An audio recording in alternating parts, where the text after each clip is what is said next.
Queridos amigos, bienvenidos al programa Me Gustaría Saber. Estamos agradecidos con el Señor que nos permite compartir con ustedes este programa que nos da la oportunidad de contestar sus preguntas, inquietudes y también estudiar la palabra del Señor. Tengo el privilegio de estar junto al pastor Esteban Bor. Pastor, bienvenido al programa. Un placer estar con usted siempre aquí. Gracias, Pastor Salazar. Siempre es un privilegio muy grande investigar y contestar las preguntas a tu lado. Gracias, pastor. Y queremos recordarles, amados hermanos, que pueden enviar sus preguntas a la siguiente dirección en pantalla, tv@zoomtv.org. Y no se olviden de compartir este programa con otros para que puedan también recibir la bendición del estudio de la palabra del Señor. Antes de iniciar el programa, quiero invitar al pastor Esteban Bor que nos dirija en oración para poder abrir su palabra, pastor. Oremos. Padre Celestial, gracias te damos por tu palabra. Una lámpara a nuestros pies y lumbrera a nuestro camino. Amén. Gracias que no nos has dejado en este mundo sin ninguna explicación de lo que está pasando y a dónde conduce todo. Te pedimos ahora al comenzar este programa que tu Santo Espíritu nos acompañe, danos pensamientos claros, Amén. palabras claras y bendice a aquellos que están viendo el programa. Te lo imploramos en el nombre de Jesús. Amén. Amén. Amén. Pastor, tenemos una pregunta que nos llega desde el hermoso país de Perú, nuestro hermano Dante Sosa, y de Juliaca nos escribe él. Y tiene esta pregunta. En cuanto a la oración, ¿estas son elevadas directamente hacia el Padre o son enviadas a través de los ángeles? Una pregunta muy interesante que nos hace nuestro amigo Dante. ¿Qué podemos decir, pastor, acerca de esta pregunta sobre si las oraciones van al Padre o son los ángeles las que llevan esas oraciones? Bueno, en realidad la Biblia nos dice que los ángeles tienen un papel mucho más importante de lo que generalmente pensamos. La respuesta a esa pregunta la podemos conseguir en el velo del santuario. El velo del santuario tenía ángeles bordados, subiendo y bajando sobre el velo. Correcto. Y detrás del altar de incienso que representa la oración, se encontraba el arca del pacto. Las oraciones subían por el velo y pasaban al lugar santísimo, a donde Dios escuchaba las oraciones. Así que los ángeles, según esa simbología en el santuario, tienen una función en llevar nuestras oraciones al cielo y traer también respuestas de parte de Dios a nosotros. Tenemos, por ejemplo, la escalera que vio Jacob. Correcto. Muy interesante esa experiencia. Dice que él vio una escalera que estaba firmemente plantada en la tierra y alcanzaba hasta el alto cielo. Y la escalera, en la escalera subían y bajaban ángeles. Ahora, Jesús explicó qué significa eso en Juan 1 y el versículo 51. Ya veo que tenías eso. Es interesante que nosotros hacemos nuestra propia investigación, pero muchas veces llegamos al mismo resultado. Amén, pastor. Dice allí, y le dijo, de cierto, Jesús hablando, de cierto os digo, de aquí en adelante veréis el cielo abierto y a los ángeles de Dios que suben y descienden sobre el Hijo del Hombre. Ok, entonces vemos allí que los ángeles suben con nuestras oraciones y vuelven y nos traen respuestas de parte de Dios. Y un ejemplo de eso lo tenemos en la experiencia que menciona Daniel, donde el ángel Gabriel, Daniel está orando para que se le dé luz sobre las profecías de las 70 semanas, los 2300 días, y viene el ángel Gabriel para responder lo que Daniel está pidiendo. Y la hermana White deja muy en claro también que los ángeles tienen una función. En Apocalipsis 8 tenemos otra evidencia. Dice en el capítulo 8, es la introducción de las trompetas. Vi a los 7 ángeles que estaban en pie ante Dios, se les dieron 7 trompetas. Otro ángel vino entonces y se paró ante el altar de incienso, con un incensario de oro. Es un ángel que tiene el incensario de oro, y se le dio mucho incienso, que representa los méritos de la vida perfecta de Jesús. Se le dio mucho incienso para añadirlo a las oraciones de todos los santos sobre el altar de oro que estaba delante del trono. Y de la mano del ángel subió a la presencia de Dios el humo del incienso con las oraciones de los santos. Amén. Así que los ángeles tienen una función muy, muy importante. Ahora podríamos leer también algunas citas del Espíritu, pero sí, yo creo que tú tienes unas ahí. Correcto, sí, Vamos pastor. a ver si tenemos las mismas. Las mismas. Sí, pastor. En realidad, como menciona usted en la Escritura, los ángeles tienen una función, dice la pluma inspirada, y la referencia, hay un libro, La Oración, que es una compilación. La edición de 2006, en la página 63, dice lo siguiente, que la cita original está en la revista The Review and Herald, 1 de febrero de 1912. Dice ella, sí, los ángeles escuchan las ofrendas de alabanza y las plegarias expresadas con fe y llevan las peticiones a aquel que ministra en el santuario celestial por su pueblo y pone sus méritos a nuestro favor. La verdadera oración se aferra del omnipotente y concede a los hombres la victoria. Sobre sus rodillas es que el cristiano obtiene la fortaleza para resistir la tentación. Aquí está ella declarando tácitamente que los ángeles escuchan las alabanzas, las plegarias y las llevan hacia aquel que está ministrando. O sea, es decir, como usted mencionaba, en conexión a la ideología del santuario, los ángeles son los elementos que llevan las plegarias hacia el Padre, ¿no? Hacia el Señor. Y luego ella me menciona otra cita que me parece interesante, es que dice, necesitamos comprender más plenamente la misión de los ángeles. Esto se encuentra en el libro Hechos de los Apóstoles. Sería bueno recordar que cada verdadero hijo de Dios cuenta con la cooperación de los seres celestiales. Ejércitos invisibles de luz y poder acompañan a los mansos y humildes que creen y aceptan las promesas de Dios. Hay a la diestra de Dios querubines y serafines y ángeles poderosos en fortaleza. Son todos espíritus ministradores enviados para servicio a favor de los que serán herederos de la salvación, ¿no? Entonces, esta es un par de citas que simplemente podemos ver que los ángeles no solamente llevan, pero también son enviados en servicio nuestro. Yo hice una serie hace unos años sobre el Pentecostés, lo que pasó en el Pentecostés. Y ahí, en una de las presentaciones que se titula Cadena de Mando, toda esa presentación tiene que ver con la función de los ángeles. Quiero leer un par de citas de esa serie. En el Ministerio de Curación, página 325, Sí. Elena White escribió, la Biblia nos muestra a Dios en su alto y santo puesto. A veces pensamos que Dios está personalmente en todas partes. Dios no está personalmente en todas partes. Está presente en todas partes porque es omnisciente. Él no necesita estar aquí y en la China para saber qué está pasando en los dos lugares, porque es omnisciente, ya sabe todo. Dice, la Biblia nos muestra a Dios en su alto y santo puesto, no en estado de inacción, no en silencio y la soledad, sino rodeado de millares y millones de seres santos, siempre a la espera de sus órdenes. Por medio de estos mensajeros, permanece Dios en comunicación activa con todas las partes de su dominio.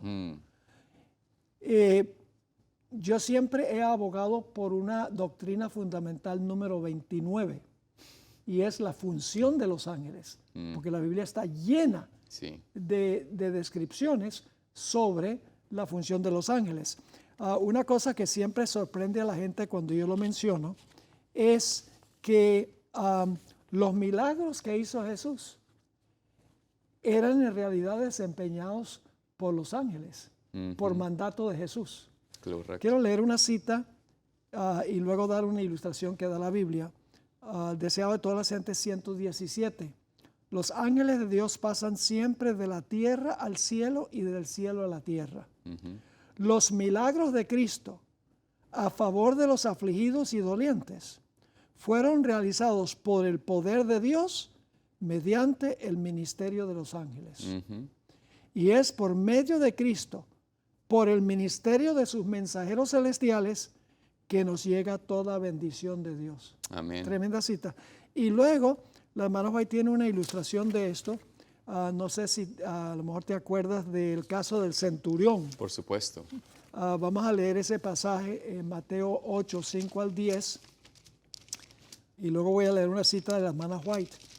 Yo a veces pensaba que cuando Jesús sanó al criado del centurión, Jesús dijo, que sea sano el criado, y la palabra de él fue volando por el cielo y sanó al criado. Pero no fue así como funcionó. Vamos a leer el pasaje. Dice allí, pastor, el capítulo Mateo 8, versículo 5 en adelante. Dice, entrando Jesús en Capernaum, vino a él un centurión rogándole y diciendo, Señor, mi criado está postrado en casa, paralítico, gravemente atormentado. Y Jesús le dijo, yo iré y le sanaré. Respondió el centurión y dijo, Señor, no soy digno de que entres bajo mi techo, solamente di la palabra y mi criado sanará. Porque también yo soy hombre bajo autoridad y tengo bajo mis órdenes soldados. Y digo a este, ve y va, y al otro, ven y viene, y a mi siervo, haz esto y lo hace. Al oírlo Jesús se maravilló y dijo a los que lo seguían, de cierto os digo que ni aún en Israel he hallado tanta fe. O sea que el centurión no entendía cómo funciona la cadena de El mando. mando. Porque él dijo, yo tengo soldados, yo les mando a soldados que hagan algo y entonces ellos lo hacen. Claro, mi palabra es ve y el soldado lo hace. Exacto, pero ¿quién realmente es el que manda a hacerlo? El Señor, El centurión. claro. Ahora, la hermana voy a explicar esto.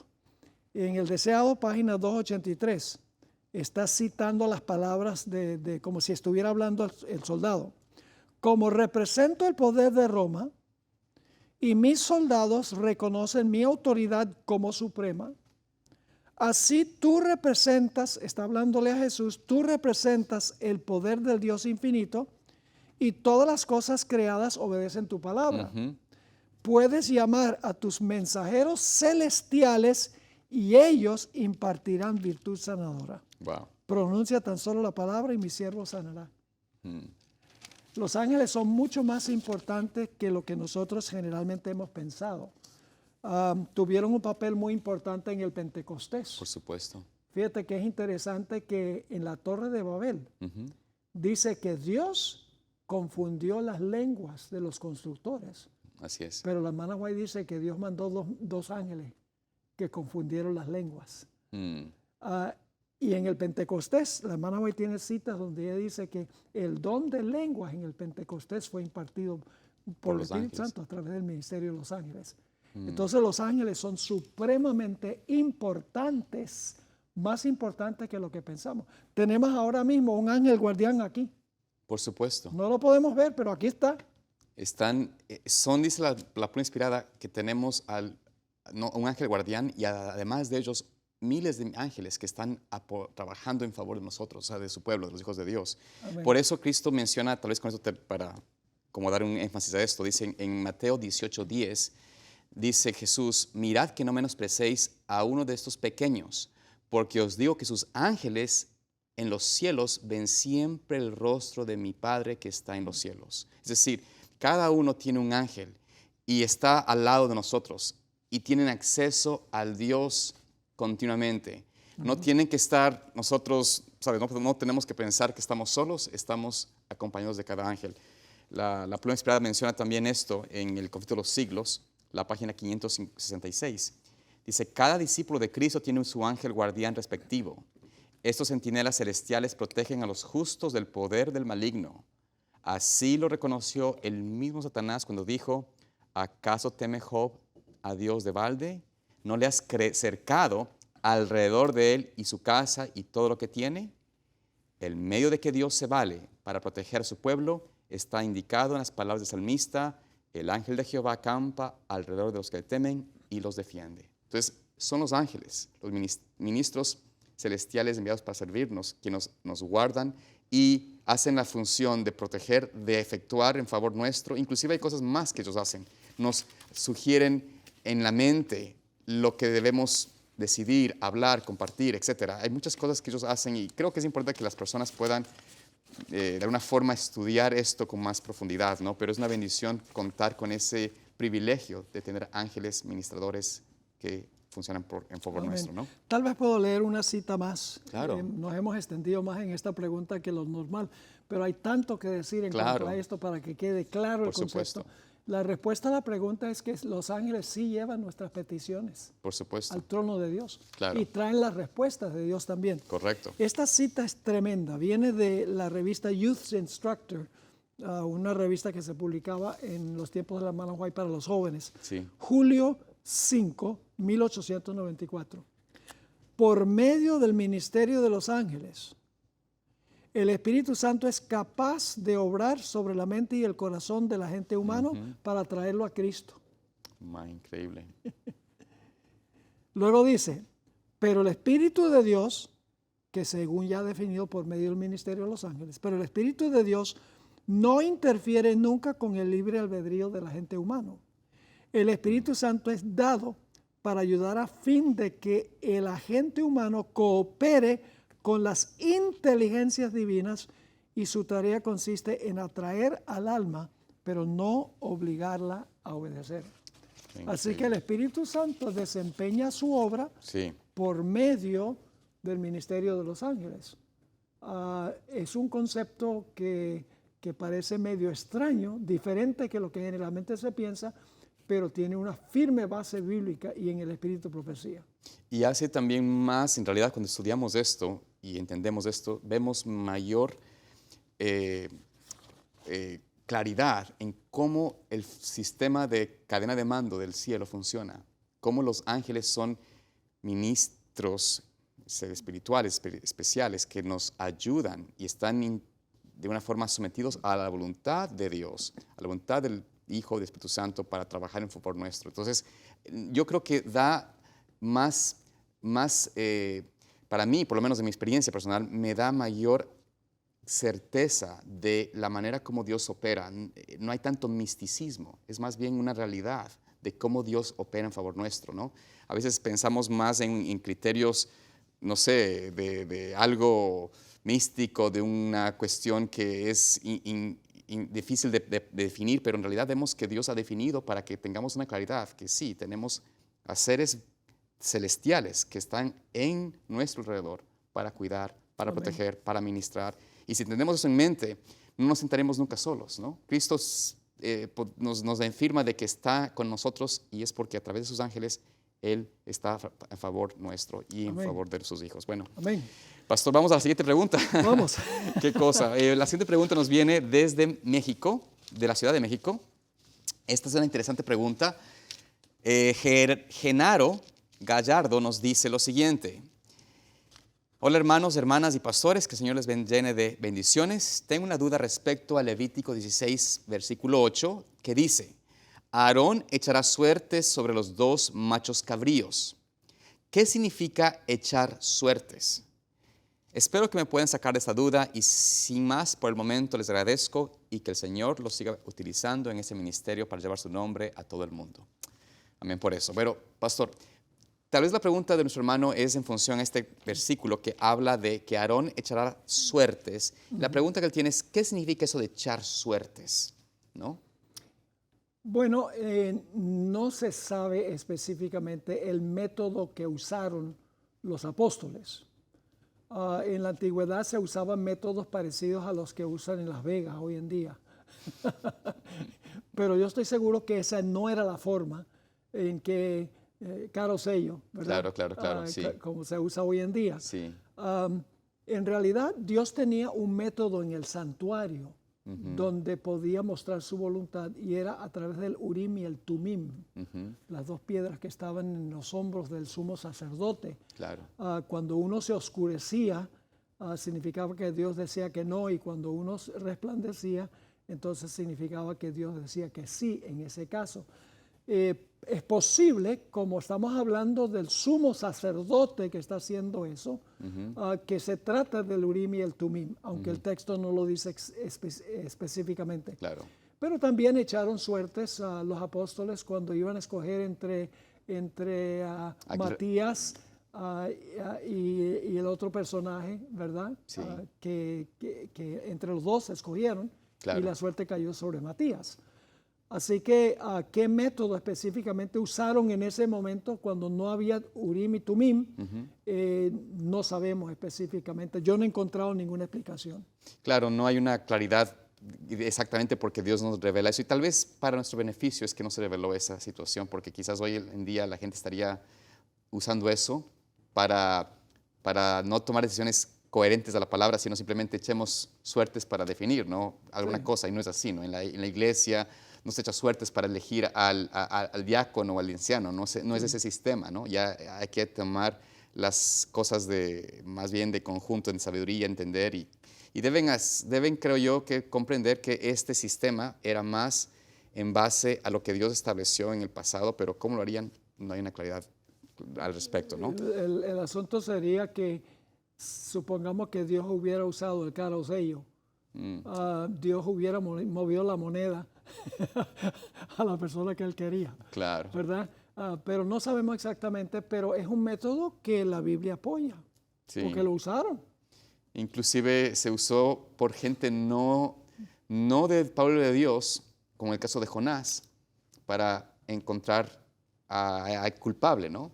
Y vemos a lo largo de la historia también, en la misma los israelitas con José, para encontrar a Acán, por ejemplo, fue una decisión que él no quiso venir, ¿no? Y Dios dirigió ese sorteo, por decirlo así, para llegar a entender esto. Pero aunque es un tipo sorteo, un tipo de decisión de ver qué suerte le cae, por decirlo así, a los dos animales, en este caso, pienso que no tenemos ahora como usted mencionó, una claridad al respecto de qué fue exactamente el proceso, pero sí es algo que la Biblia se usó en el pasado, ¿no? Pero yo creo que pusiste tu dedo en el punto más importante, y es que cualquier método que hayan usado fue dirigido y guiado por Dios. Claro. Esa es la clave. No es como jugar la lotería en Las Vegas, ¿verdad? Claro. O caro sello. Sencillamente ellos oraron, que es muy clave, oraron para pedir la dirección de Dios. Y entonces Dios intervino, sea el método que usaron, Claro. para indicar cuál quería él Interesante. de los dos individuos. Y ambos individuos tenían la capacidad, en el caso de los discípulos, ambos cumplían con todas las cosas del perfil para ser elegido. Entonces, quizás para simplemente decir, Señor, bueno, tú diriges la elección, es lo que tomaron. Pero bueno. Sí, algunos dicen que los apóstoles se adelantaron a que Dios quería escoger al apóstol Pablo, pero ellos se adelantaron y eligieron no el número uno que quería Dios.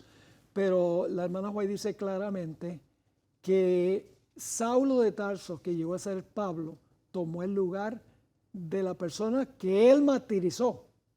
La hermana White dice en Hechos de los Apóstoles clarito que Saulo de Tarso tomó el lugar de Esteban, a quien él fue cabecilla en martirizar. Claro. Si fue la elección de Dios, Saulo de Tarso. Claro. Y yo creo que eso es importante, ¿no? Que el Señor lo mostró. Para reemplazar a Esteban. A Esteban, por supuesto. Así que de alguna forma el Señor dirigió a Matías como uno de los 12. Y de alguna forma también, aunque no se habla mucho de él y no se menciona su legado, por decirlo así, cumplió la función de administración de la iglesia en la forma como Dios estableció la iglesia primitiva, ¿no? Y no sabemos mucho de él, pero indudablemente fue fiel porque Dios lo eligió. Dios indudablemente sabía que él iba a hacer una buena obra. Correcto. Como uno de los 12 que reemplazó a Judas. Y además de esto, pastor, inclusive en la misma administración de los discípulos, ¿no? De la iglesia primitiva, el Espíritu Santo vino posterior a esa elección. Es decir, la unción del Pentecostés vino después de que se formaron los 12. Y creo yo que también como dando una aprobación a esa decisión, ¿no? Y fue necesario antes del Pentecostés elegir al apóstol número 12, y hay una razón muy importante, y es que el sumo sacerdote tenía en el pectoral 12 piedras. Por supuesto. Y solamente había 11 apóstoles. Claro. Así que Jesús se iba a vestir como sumo sacerdote, necesitaba haber 12 apóstoles. Así es, amén, por eso, cumpliendo el propósito. Bueno, queridos amigos, estamos agradecidos porque hemos podido compartir con ustedes y gracias por nuevamente permitirnos llegar a sus hogares. Rogamos que el Señor los acompañe y puedan seguir estudiando más de la palabra del Señor. Y gracias por sus preguntas también que nos permiten estudiar más aquí también. Cuídense y esperamos vernos en un próximo programa. Bendiciones.